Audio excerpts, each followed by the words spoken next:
So this whole thing in Costilla County is something in which we need to put positive energy into it. So there are those that sound the alarm. And I think called it a little early, saying that we were being pushed out back into the grid. Well, now that we have people's attention on the issue, and some of those people that read those websites that went with the story, some of them said, well, we have land there. But I've only heard from so many people. I'd say less than 10. And I think that when people see a threat, they shouldn't give up so quickly. They should organize. We should keep the momentum going. We should be positive. There should be monthly meetings. There should be more websites discussing what's going on. We're not trying to overpopulate the area, but to live off the grid efficiently, especially in this climate, especially under these conditions, when you share resources, I'm not a socialist, when you work with others, and you're part of a loose-knit community, you can have your own plot, you can be by yourself in your own little tiny home, RV, or earthbag home, but still be connected with the community. Because when people are working together, things are more efficient, like hauling water, going to town and getting a lot of water and bringing it back in that 200-gallon container that's being pulled by a pickup truck using a spigot system. You transfer the water from one container to another. Not at the river. You don't want to be drinking out of the Rio Grande River, but some people use it for their plants. And apparently that is a no-no.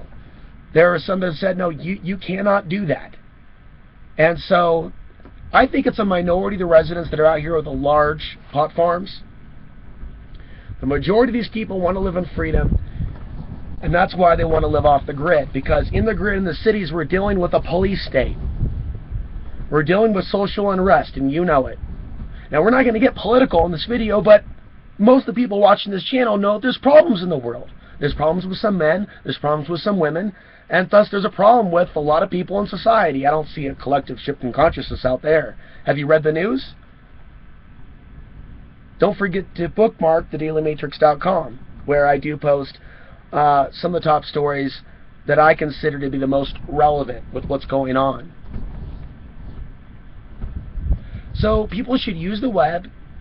We got the information out with blogs.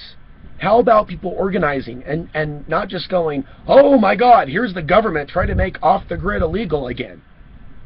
And that's the point I want to make. Some things with a sensational title, I'm not saying I'm innocent. I'm stating a fact. But I try to stay within the realm of truth. A lot of things that are sensational, they get a lot of hits. And there's a lot of fake stories that are out there on the web as well.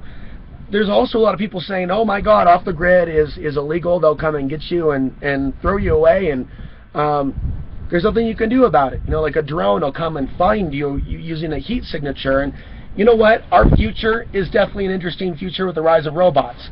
No doubt about it. And I cover stories like that, but we should appreciate the freedoms that we have while we have the moment to have those moments. To go out in nature, to leave the city, which I consider to be like a reservation. I don't want to be pushed back on the reservation.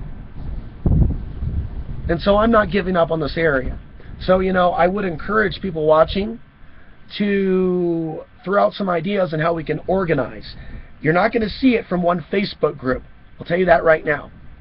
What I will tell you right now in this video is that we need to see more people step up to the plate on the organizational aspect of this. We need to involve the law in some aspects of this, or legal support, legal aid. There's a few people that have offered to provide their expertise on this. But I don't have all the energy required to do all that. I can network for some of you to a point, but I'm not that point man. I'm not going to be running for office. I'm running several websites. I cover other things on this YouTube channel. But Costilla County means a lot to me. And some of you that I've met out there that have reached out to me, it's meant a lot to me. People have been kinder to me in Costilla County than they have been in Portland, the town that I'm from. There's something about people that want to live out here and can survive a winter, in some cases without firewood, which I did between 2012 and 2013 briefly, only for a few weeks. I didn't intend for that to happen, but I went through the experience of surviving a winter with a Mr. buddy heater, which is right here. And I'm going to be surviving in this RV with this, not a wood stove, and insulating the interior of this RV with some material I actually spent a pretty penny on. A roll of this insulation stuff, 50 feet of it. So I'm in this to win. So I recommend we keep reporting on this. Let's stay positive. I know that I'm seen as confrontational probably to the people of San Luis. That was not intended. But I'm very passionate about this place. I'm very passionate about people's property rights and our ability to continue to live here. So leave your comment down below. My email will be down below. I'm covering what I can cover at the Daily Matrix, plus I post other news around the world. If you want to be a volunteer blogger, if you have a story you want to share, feel free to let me know and I'll post it on the website. But for now, it's a small victory. One small step for man, one giant, what we won the battle, not the war. So we need to keep the momentum going on this, stay positive, and all these people that have interests in land out here, and even big-time landowners, maybe contact some of these websites where people are selling land, and we need to come together, put our minds together, and I'm convinced if we do that, not only are we going to beat this, we're going to come together as a community, we're really going to get to know each other, and we will efficiently live off the grid. I'm Alex Ansary, signing off from the San Luis Valley, October 3rd, 2015.